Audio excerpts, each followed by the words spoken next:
স্কটল্যান্ডের বিপক্ষে ব্রাজিলের গুরুত্বপূর্ণ ম্যাচ। এই ম্যাচে জয়টা যেমন ব্রাজিলের দরকার, ব্যবধানটাও একটু বেশি দরকার সেলেসাওদের। কারণ বড় ব্যবধানে জিতলেই গ্রুপ চ্যাম্পিয়ন হওয়ার সমীকরণটা সহজ হবে সেলেসাওদের।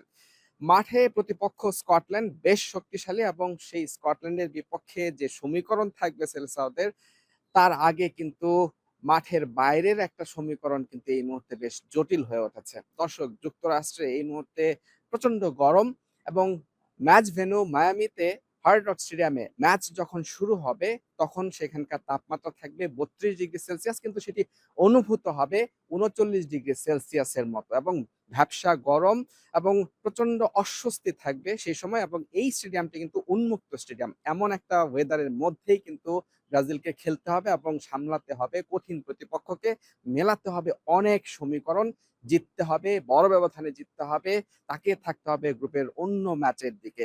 কিন্তু এই মুহূর্তে কিছুটা হলেও সেলেসাওদের জন্য চিন্তার কারণ মায়ামির গরম এবং আপডেট, এবং তার সাথে যেটা আরেকটা বড় সমস্যা সেটি হচ্ছে এই সময়টাতে বলা হচ্ছে যে প্রায় ঝড় এবং বজ্রবৃষ্টি হওয়ার সম্ভাবনা প্রায় ৩০%, যেটি আমরা এই বিশ্বকাপে এর আগে ফ্রান্স এবং ইরাক ম্যাচে দেখেছি। সেই একই সমীকরণ, সেই একই সমস্যার মুখোমুখি হতে যাচ্ছে ব্রাজিল স্কটল্যান্ড ম্যাচ। এবং সেখানে কিন্তু ফ্লোরিডা, আপনারা সবাই জানেন যে হ্যারিকেন বা ঝড়ের জন্য বেশ বিখ্যাত।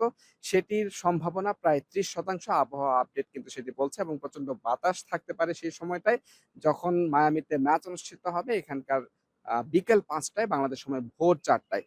এবং এই প্রতিকূলতাকে মোকাবেলা করেই কিন্তু ব্রাজিলকে লড়তে হবে। মাঠে স্কটল্যান্ডের বিপক্ষে যেমন অনেক সমীকরণ মেলাতে হবে, মাঠের বাইরে ওয়েদার আপডেট সেটি কিন্তু ব্রাজিলের জন্য কিছুটা চিন্তার কারণ হতে পারে। তবে আবার অন্য দিক থেকে বজ্রবৃষ্টি বা বৃষ্টির হিসেবটা বাদ দিলে এই গরম কিন্তু ব্রাজিলের জন্য কিছুটা ইতিবাচক হতে পারে, কারণ তারা এরকম ওয়েদারে নিজেদের দেশে খেলে অভ্যস্ত, যেটা বেশি সমস্যা করতে পারে স্কটল্যান্ডকে।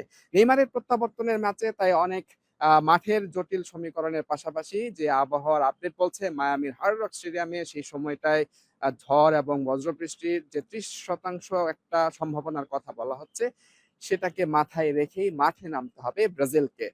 মুজরাবিন তারেক, যমুনা স্পোর্টস, যুক্তরাষ্ট্র।